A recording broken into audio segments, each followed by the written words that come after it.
Hello, welcome back to the channel. Today, we're going to be talking about voice acting again and the current wave of voice actors that are deplatforming themselves. What? No, I'm going to talk about him in a little bit. What? Yeah. What? Well, I know he plays these roles. What? Right? Oh, what the fuck ever? Well, What? if he can play him, why can't they? What? I don't know. Avengers! Assemble. Must be that white privilege. What? Must be that white privilege. I'm picking up your sarcasm. Now, What? let me introduce to you my favorite character to impersonate. Hello! And let me exhibit some of my own What? white voice acting privilege. Why are you the way that you are? And I'm going to play an ethnic character.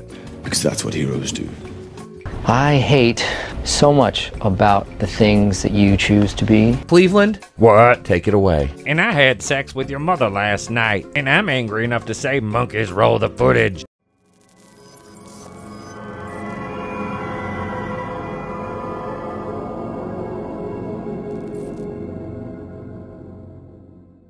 You might recognize this thumbnail from my video the other day about Jenny Slate and Kristen Bell deplatforming themselves because they don't feel as though they should play ethnic characters or characters who are, namely, black, as they are both white.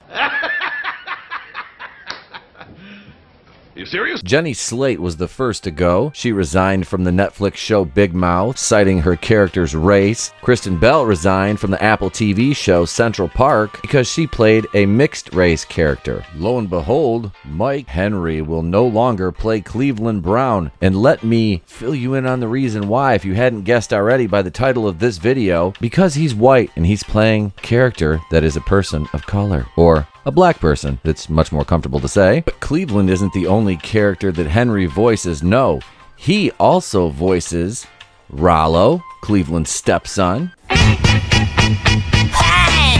get on up. Get up. He also voices Consuelo from Family Guy. No, no, no, no, no, no, no, no, no, no, no, no. So we'll take a look at this article about Mike Henry resigning his post as Cleveland Brown's voice. And we have a couple others to look at as well. So let's get right into it. So Henry made the announcement Friday on Twitter. It's been an honor to play Cleveland on Family Guy for 20 years, he wrote. I love this character, but persons of color should play characters of color. Therefore, I will be stepping down from the role. Henry has been with Family Guy since its first season in 1999. In addition to Cleveland, he also voices Consuela, a Latin maid, on the long-running animated series, in addition to numerous other minor characters. Henry also voiced Cleveland and his black stepson Rollo Tubbs on the spin-off series The Cleveland Show, which aired on Fox for 4 seasons from 2009 to 2013. Shit. Now, something like this occurrence with all these white actors leaving their roles simply because they are not the color of their character was bound to send shockwaves across the industry, and it did. The Simpsons says it will stop using white actors to voice non-white characters, and there is quite a few of them on The Simpsons. So we'll take a look at a couple of paragraphs from this article from abc.net. Of course, I read the title. The Simpsons says it will stop using white actors to voice non-white characters. We see the picture right there of Harry Shearer, who has done the voice for the Simpsons family doctor Julius Hibbert since forever.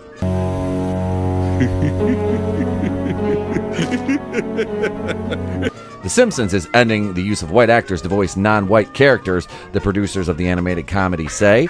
Moving forward, The Simpsons will no longer have white actors voice non-white characters, producers of the show said in a brief statement. The statement did not elaborate, but the move follows years of public pressure about the television show's Indian convenience store character Apu. For the next 5 minutes, I'm going to party like it's on sale for $19.99.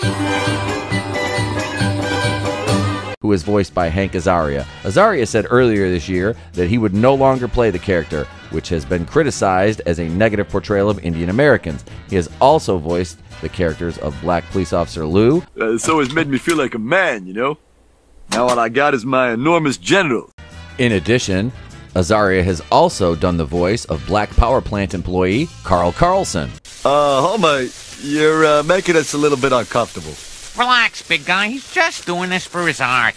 And let's not forget everybody's favorite Mexican-American bee, Bumblebee Man.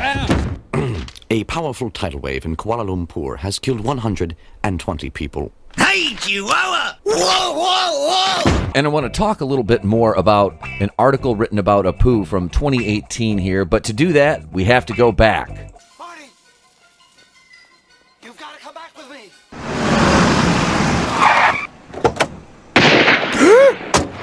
Thank you for coming. I'll see you in hell. Yes, this article from the Pop Culture Happy Hour, The Simpsons, to the problem with Apu, drop dead. Now, Apu is a very controversial character, but honestly, I thought he was a very good representation of Indians. Now, hear me out. He worked hard, he supported his family, and took care of his kids. What more could you ask for in a man, a father, and a husband? Here, we'll take a look at the article from NPR. The Pop Culture Happy Hour. Comedian Hari Kondabolu made a documentary in 2017 called The Problem with Apu. It's not very long, less than an hour. In it, he interrogates the legacy of Apu, the convenience store owner of The Simpsons, voiced by Hank Azaria. Kondabolu talked to other actors and comics who longed for more South Asian representation, only to find at the time Apu was all there was. And Apu was not only voiced by a white actor, but he was doing what Azaria acknowledged is a take on Peter Sellers doing an Indian accent in the movie The Party. In other words, he based his caricature of an accent on someone else's caricature of an accent. Or, as Kondabolu said on W. Kamau Bell's show Totally Biased, a white guy doing an impression of a white guy making fun of my father. Sunday night, The Simpsons offered what is apparently its best effort at a response. In one of the plot lines, Marge tries to read Lisa a book she loved as a little girl and realizes it's full of racist stereotypes. In an effort to share a book with Lisa without passing along the things she finds offensive, Marge revises the book and brings it back to Lisa. See, that's the problem with revisionist history, is it's not real, it's made up in your head. It's like a headcanon and it doesn't count. I'll see you in hell, Costanza. This is the point of the program where we talk about a man named Phil Lamar, who voices numerous characters who are not of his ethnicity, but apparently he's going to get a pass for this round because, ladies and gentlemen, Phil Lamar is a black man. So, let's dive into Mr. Lamar's background and voice acting, shall we? Phil Lamar, extremely educated, extremely talented, over 461 plus acting credits to his name. That is right. Probably his most prominent role, one of them would be Samurai Jack, definitely, who was clearly not a black man, and then Hermes Conrad, who was a black man, but he was Jamaican.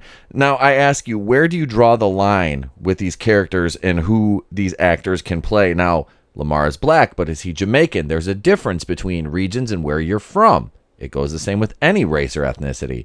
So what makes it okay for him to play these characters, but white actors not to play the black characters? So what gives with the double standard? Why is it all right for black actors to play white characters, to play Asian characters, to play any kind of character, whereas a white person plays a character who is mixed? That's right. Now, the characters that Kristen Bell and Jenny Slate were playing were both mixed ethnicity, which means they were half white. And it was specified that they were half black, half white characters. So why do you necessarily need a black person to play that role? Now, even if you're not mixed ethnicity, you're still part white, as is the character. So I'm failing to see the correlation on what is wrong there. Now, I guess that's probably my white privilege talking again. Oh my goodness. Clutch my pearls. Let's really examine this here, because Phil Lamar has played in X-Men Destiny, a 2011 video game. He played Gambit multiple times. Now, Gambit, Remy LeBeau, is a white Cajun man, correct? So, why are they not canceling Phil Lamar? Why is Phil Lamar not deplatforming himself and saying he'll never play anybody aside from a black character again? Well, because that would probably eliminate work for him, wouldn't it? Well, he doesn't have to virtue signal, does he? He also played Kit Fisto. Okay, now, Phil Lamar, last I checked, is not a green alien, is he? Now, I know that might sound a little bit ridiculous, but now work with me here, people. What's more ridiculous? Saying that, well, you shouldn't play him because you're not a green alien, or you should not play that character, even though it's an animated make-believe character, which is half white, half black, and you happen to be white, which makes you be able to relate to half the character. Why shouldn't you be able to play it? And don't get it twisted. I'm not picking on Phil Lamar because I don't like Phil Lamar. I respect the hell out of this man because I have done voice work and I know how difficult it is and how challenging it can be to change your voice and mold it to a specific character or attitude or gimmick. So I just want to know why there is not a level playing field Now, I feel like, honestly, it should be the best qualified actor for the job, much in any other area of employment.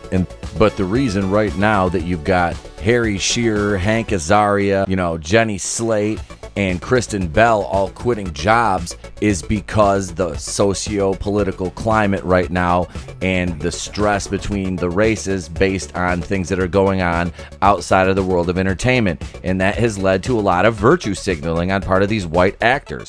So in closing, I don't think that Jenny Slate or Kristen Bell or Mr. Mike Henry that plays Cleveland or Harry Shearer that plays Dr. Hibbert, and especially Hank Azaria that plays Apu, should lose their jobs because they are white and they're voicing characters that aren't white.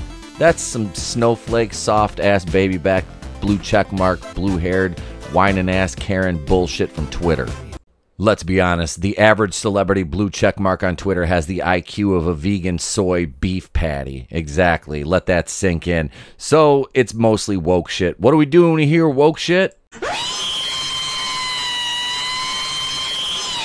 My final thoughts on deplatforming white voice actors who play people who are not white. This is a ridiculous trend that in about 10 years, we're going to look back at and be like, wow, did we really do that? Was that really a thing? Were we really taking paychecks away from people because they weren't black or Asian or some other color? They were white and they were voicing, hold on, cartoon characters? Oh my God, we need more diversity, right? I mean, come on, look at it from a common sense perspective. This is just stupid. If it's a live action role, then absolutely. But animated and voice work like this, I mean, just get the best actor, period. That's what you should do with any job.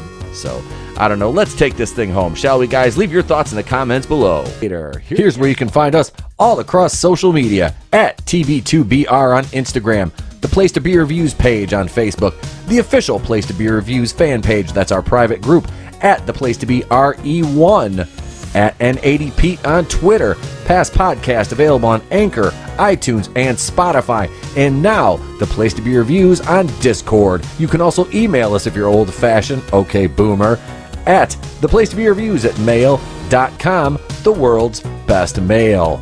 Thank you very much. Also, on the way out, don't forget to bitch slap that like button. Do me that big solid, would ya? Yeah, I think you can do that.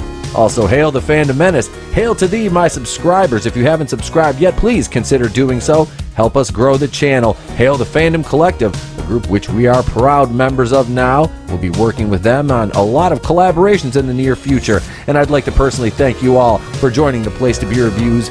That's right, I'm Itepakuian of the Place to Be Reviews right here with all yous. Remember, if I don't see you, have a great day and a pleasant tomorrow.